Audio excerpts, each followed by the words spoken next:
बिस्मिल्लाह अल्हम्दुलिल्लाह। चैप्टर हमारा law of contract. Topic है consideration must be sufficient but need not be adequate. ये consideration का एक रूल है, तो इसको समझते हैं। पहले सफिशिएंट का मतलब समझ लें। सफिशिएंट का मतलब having some real identifiable economic value and not illusory. सच्ची बात है, सर पे से गुजर गया।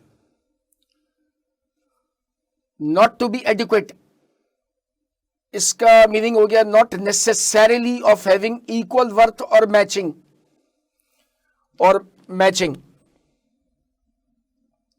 ये भी सर पे से गुजर गया। इसको समझने के लिए एक एग्जांपल लेते हैं। ए और बी में कॉन्ट्रैक्ट है। ए की तरफ से बी के लिए कंसिडरेशन है 0 मीटर कार, और बी की तरफ से ए के लिए कंसिडरेशन है 1 लाख रुपए। अब क्या ये कॉन्ट्रैक्ट परफेक्टली वैलिड और बाइंडिंग कॉन्ट्रैक्ट है? तो लॉ कहता है दोनों पार्टी की तरफ से कंसिडरेशन होनी चाहिए। ए की तरफ से बी के लिए कंसिडरेशन 0 मीटर कार, और बी की तरफ से ए के लिए कंसिडरेशन 1 लाख रुपए। टिक, पहली रिक्वायरमेंट फुलफिल हो गई। लॉ ये कहता है दोनों तरफ से जो कंसिडरेशन है उसकी कुछ ना कुछ रियल वैल्यू होनी चाहिए, इकोनॉमिक वैल्यू होनी चाहिए, आइडेंटिफाइएबल वैल्यू होनी चाहिए। वो इल्यूजरी ना हो, इमेजिनरी ना हो, तस्वराती ना हो। यार अब इतनी लंबी चौड़ी बात कहने में मैं एग्जॉस्ट हो गया।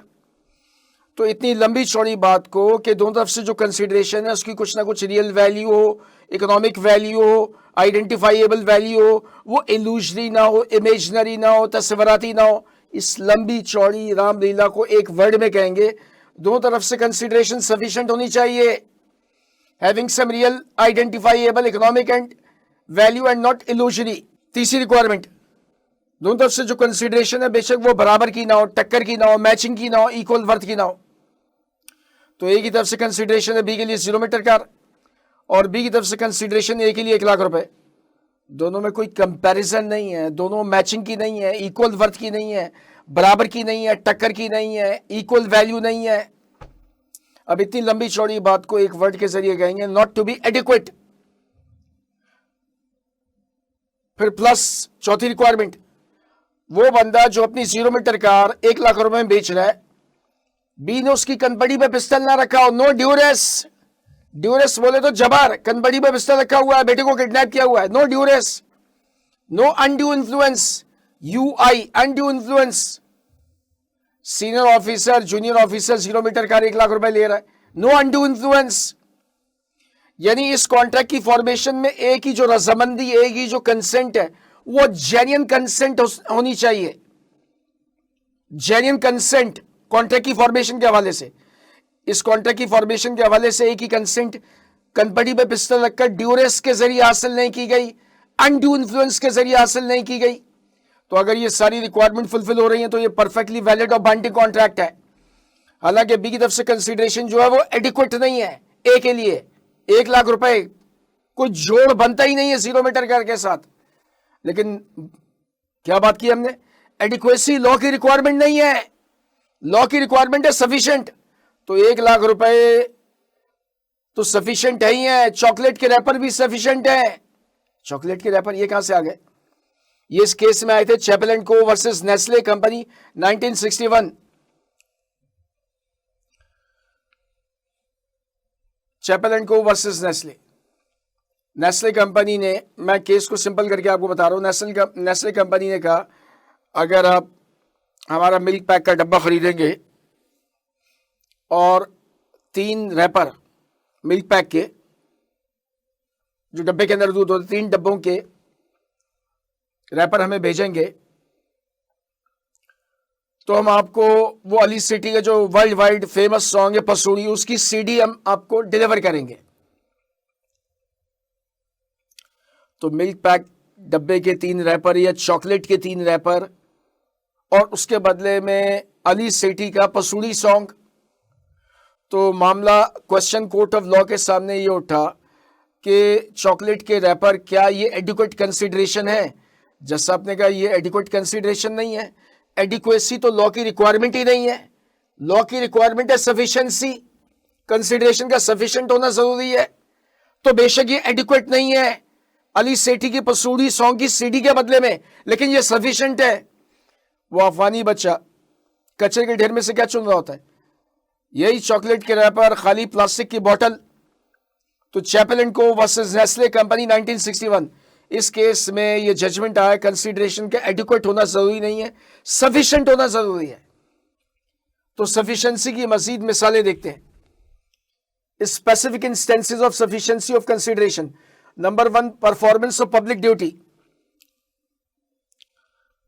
एग्जाम्पल लेते हैं।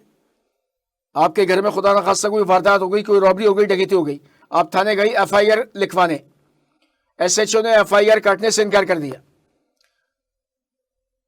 आपने उसकी बड़ी मिन्नतें की, तरले किए, सिमाजत की, रिक्वेस्ट की, भाई FIR लिख दे यार, उसने इनकार कर दिया। आखिर आपने उससे प्रॉमिस किया कि मैं वादा करता हूं 5,000 रुपए भी करूंगा। उसने FIR लिख दी, कॉपी आपको दे दी, आप बाद में मुकर गए 5,000 रुपए पे करने से। SHO ने आपके खिलाफ केस फाइल कर दिया। योर ऑनर, मेरी तरफ से कंसीडरेशन ये है कि मैंने FIR लिखी है, बदले में इनकी तरफ से कंसीडरेशन थी 5,000 रुपए, इन्होंने 5,000 रुपए पे नहीं किया, इन्होंने ब्रीच ऑफ कॉन्ट्रैक्ट किया है, इनको ऑर्डर किया जाए ये अपने हिस्से की कंसीडरेशन 5,000 रुपए मुझे पे करें, प्रोवाइड करें। जज साहब ने SHO को मुखातिब करके कहा कि भाई गधे, ये तेरी पब्लिक ड्यूटी है, ये तेरी लीगल ड्यूटी है कि कोई बंदा कमीशन ऑफ क्राइम की FIR लिखवाने के लिए आए तो तू लीगली बाउंड है वो FIR लिखने के लिए। सरकार ने तुझे इसी काम के लिए अपॉइंट किया है, सरकार तुझे इसी काम की पगार पे करती है। तो फतवा यह निकला, the performance of a public duty, the performance of a legal duty can not be consideration in any contract. अगर आपने 5,000 रुपए के देने का वादा किया है, यह आपकी तरफ से कंसिडरेशन है उसके लिए, बदले में उसकी तरफ से क्या है, वो FIR लिख रहा है, ये उसकी लीगल ड्यूटी है, ये पब्लिक ड्यूटी है, तो आपकी तरफ से तो कंसिडरेशन है। अगर आप ये वादा ना भी करते तब भी वो लीगली बाउंड है FIR लिखने के लिए, तो आपकी तरफ से तो कंसिडरेशन है, बदले में उसकी तरफ से कोई कंसिडरेशन नहीं है। तो एक ऐसा एग्रीमेंट जिसमें एक पार्टी की तरफ से कंसिडरेशन है और दूसरी पार्टी की तरफ से कंसिडरेशन नहीं है, लॉ उसको नहीं मानता। तो the performance of public duty, the performance of legal duty can not be consideration in any contract. हम वादा ना भी करते तब भी वो लीगली बाउंड है, ये उसकी पब्लिक ड्यूटी है, लीगल ड्यूटी है। एक और एग्जांपल ले लेते हैं, समन, कोर्ट ऑफ लॉ का समन, उसके लिए ये वर्ड भी है सप्यून। आपके पास कोर्ट ऑफ लॉ का समन आया, समन का मतलब फरा, कि एक वाकया हुआ था, उसमें KFA इन्वॉल्व था और एक अम्मार इन्वॉल्व था। तो अगर आप आके before the court of law evidence record करवाएंगे उस समन मिलने के बाद, तो फायदा मुझे होगा। आपने इनकार कर दिया। मैंने कहा भाई यार अल्लाह का वास्ता है, आके एविडेंस रिकॉर्ड करवा दे वरना मैं मारा जाऊंगा। तो आप नहीं माने, मैंने प्रॉमिस किया कि मैं 5,000 रुपए पे करूंगा। आपने कोर्ट ऑफ लॉ में आके एविडेंस रिकॉर्ड करवा दिया, बाद में 5,000 रुपए देने से मैं मुकर गया, आपने मेरे खिलाफ केस फाइल कर दिया। कोर्ट ऑफ लॉ ने जजमेंट डिलीवर किया कि अबे बेवकूफ, ये तुम्हारी लीगल ड्यूटी है। जब कोर्ट ऑफ लॉ का समन तुम्हारे घर पर आ गया, कोर्ट ऑफ लॉ ने तुम्हारे नाम समन इशू कर दिया कि फलां केस में आके एविडेंस रिकॉर्ड करवाओ, तो ये तुम्हारी लीगल ड्यूटी है, ये तुम्हारी पब्लिक ड्यूटी है। अगर तुम एविडेंस रिकॉर्ड करवाने नहीं आते, हम तुम्हें उठवा लेते, हम जेल की सलाखों के पीछे कर देते, बिहाइंड द बार्स। तो समन मिलने के बाद एविडेंस रिकॉर्ड करवाना ये पब्लिक ड्यूटी है। तो जो मैंने 5,000 रुपए देने का वादा किया है, अगर मैं वादा ना भी करता तब भी आप लीगली बाउंड है समन मिलने के बाद एविडेंस रिकॉर्ड करवाना। तो मेरी तरफ से कंसिडरेशन 5,000 रुपए, बदले में आपकी तरफ से कंसिडरेशन में कुछ भी नहीं है। समन मिलने के बाद अगर आप एविडेंस रिकॉर्ड करवा रही हैं, आपकी लीगल ड्यूटी है, पब्लिक ड्यूटी है। हाँ, अगर एक बंदा एक्स्ट्रा सर्विसेज प्रोवाइड कर रहा है, एक इदारा, एक बंदा अपनी लीगल पब्लिक ड्यूटी परफॉर्म करने से ज्यादा एक्स्ट्रा सर्विसेज प्रोवाइड कर रहा है, तो बेशक वो उसकी लीगल ड्यूटी है, पब्लिक ड्यूटी है, लेकिन वो एक्स्ट्रा सर्विसेज प्रोवाइड कर रहा है, तो फिर उस सूरत में उसको पेमेंट करनी होगी। PSL लाहौर में मैचेस कंडक्ट करवाने के लिए पंजाब गवर्नमेंट ने PCB से 50 करोड़ रुपए मांगे, ये ध्यान में रखें। ज़ाहिर है सेफ्टी गार्ड्स ये वो। अब इसको इंग्लिश केस से कनेक्ट कर देते हैं। जिम खाना क्लब सैटरडे को मैच ऑर्गेनाइज करवा रहा है। अब सैटरडे को टीमें भी आएंगी, स्पेक्टेटर्स भी आएंगे, ट्रैफिक पुलिस के ऊपर लोड बढ़ेगा, तो ट्रैफिक पुलिस ने क्लब से एक्स्ट्रा सर्विसेज प्रोवाइड करने के कि हमारा ट्रैफिक पुलिस भी होगी, हमारी नॉर्मल पुलिस भी होगी लॉ एंड ऑर्डर के लिए, तो आप हमें एक्सपेंसेस पे करें, हमें अपने स्टाफ को लंच देना होता है, हमें अपने स्टाफ को डिनर देना होता है, और चूंकि वो वर्किंग आवर्स के बाद काम कर रहे होते हैं, हमें उनको एक्स्ट्रा रकम पे करनी होती है। तो अगर कोई इदारा, कोई शख्स अपनी लीगल पब्लिक ड्यूटी से ज्यादा एक्स्ट्रा सर्विस प्रोवाइड कर रहा है, तो फिर वादा करने वाला बाउंड होगा उसको रकम अदा करने के लिए। आगे आते हैं, number 2, performance of existing contractual duty.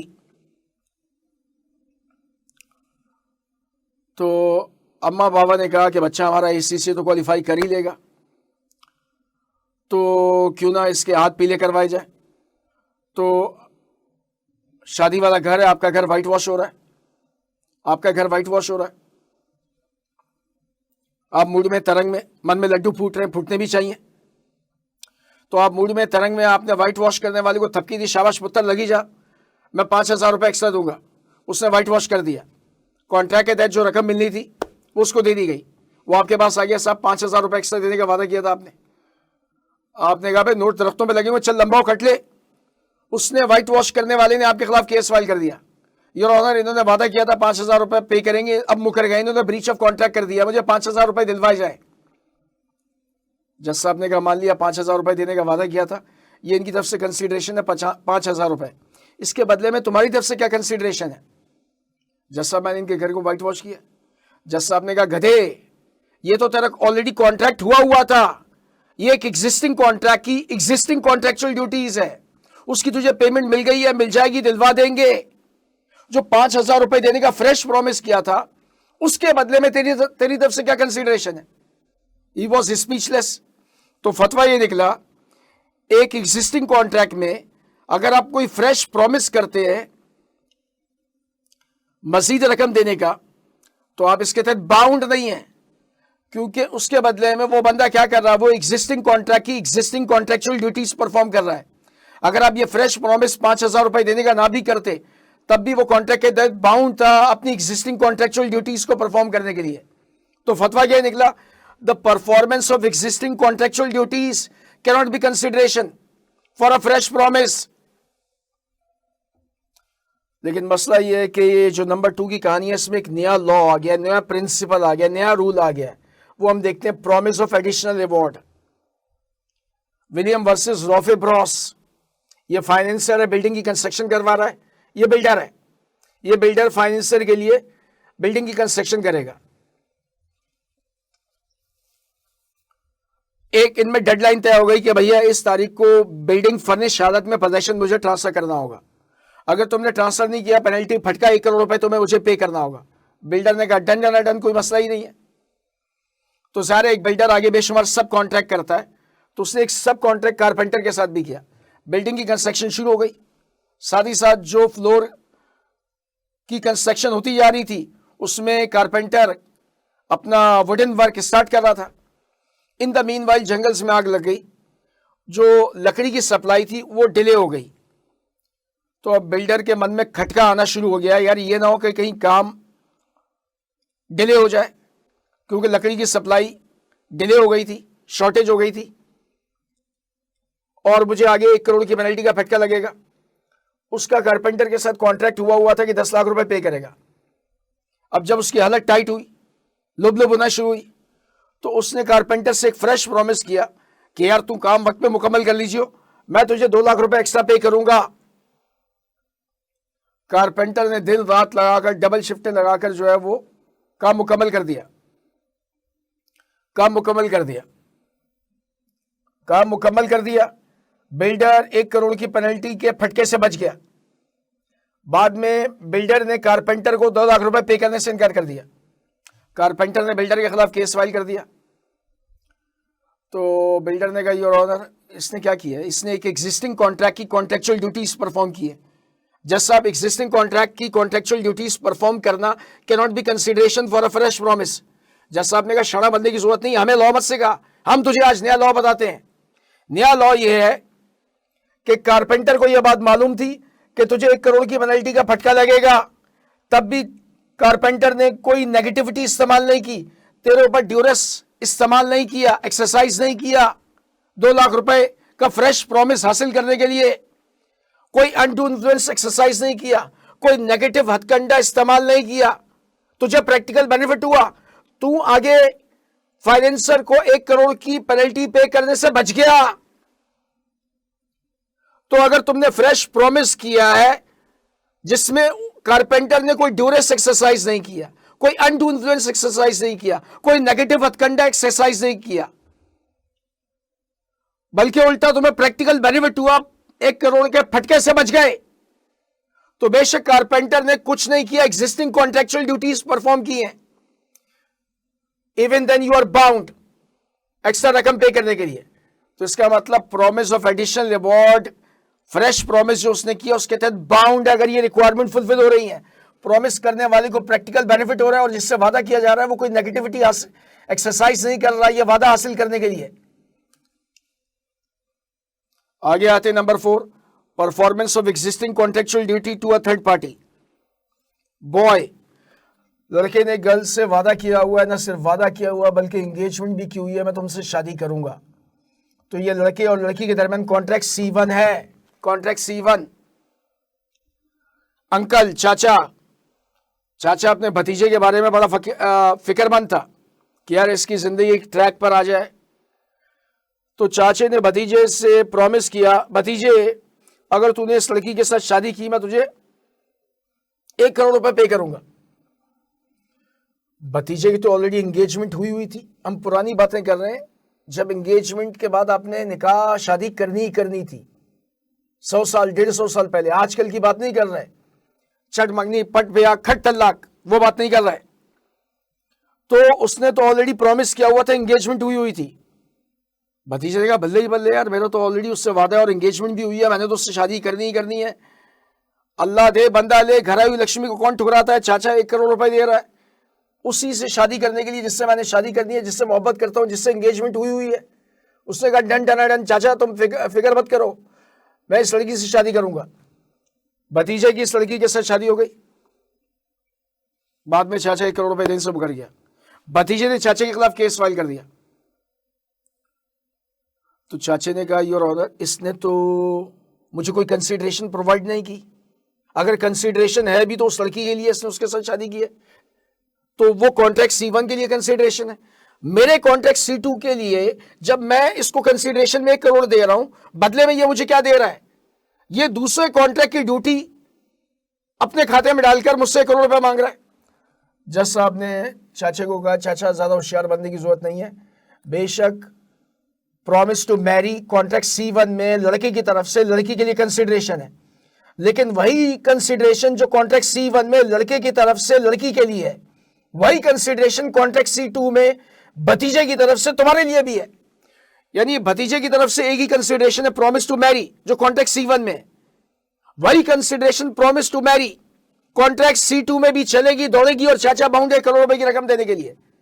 यानी एक टिकट में डबल शो, डबल मजे, डबल लश्कारे, एक कंसीडरेशन एक ही वक्त में 2 कॉन्ट्रैक्ट में चल रही है और वहां से मुफ्ते में 1 करोड़ रुपए मिल रहे हैं। अल्लाह दे बंदा ले। तो ये था rule, consideration must be sufficient but need not be adequate. हस्ता लाविस्ता।